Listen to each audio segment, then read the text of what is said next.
Hi అండి. ఈరోజు మా ఇంట్లో స్పెషల్ ఏంటో మీకు చెప్పనండి, రండి చూపిస్తాను. సో ఇదిగోండి, చికెన్ దమ్ బిర్యానీ చేసామండి. సో వెదర్ చాలా కూల్గా ఉన్నందుకు సో వేడివేడిగా బిర్యానీ తినాలనిపించింది.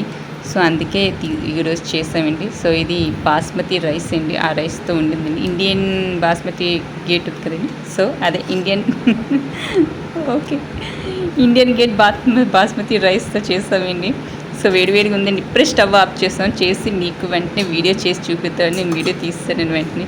సో చాలా వేడిగా ఉందండి, ప్లేట్ కాలిపోతుంది పట్టుకుందాం అన్నా సరే.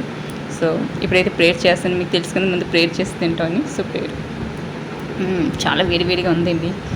సో చేయి కాలిపోతుంది అనమాట, అంత వేడిగా ఉంది రైస్. చూస్తున్నారు కదండి, పొగలు ఎలాగ వస్తున్నాయి. సో ఇలాగ బిర్యానీ వేడివేడిగా తింటే భలేగా ఉంటుంది కదండి, స్టవ్ నుంచి దించిన వెంటనే. సో ఈ కూల్ వెదర్లోనే ఇంత వేడివేడిగా బిర్యానీ తింటుంటే అబ్బా నిజంగా చాలా చాలా చాలా చాలా బాగుందండి. సో చాలా వేడిగా ఉంది. చూడండి, చికెన్ పీస్ మీకు చూపిస్తానండి. చాలా వేడిగా ఉంది, పట్టుకోలేకపోతున్నాను. చూడండి కొద్ది. సో బిర్యానీ మాత్రం సూపర్గా ఉందండి, చాలా బాగుంది, చాలా టేస్ట్గా ఉంది. చికెన్ ఇలా నోట్లో పెట్టుకున్న నోరు కాలిపోయిందండి, అంత వేడిగా ఉందనమాట. సో ఎక్కువ బేబీ తిందామన్నా సరే తినలేకపోయాను నేను, ఎందుకంటే ఇంత వేడివేడిగా తినలేము. సో ఈ కూల్ వెదర్లోని ఇలాంటి వేడివేడి బిర్యానీ చేసుకొని తింటే నిజంగా సూపర్గా ఉంటుంది కదండి.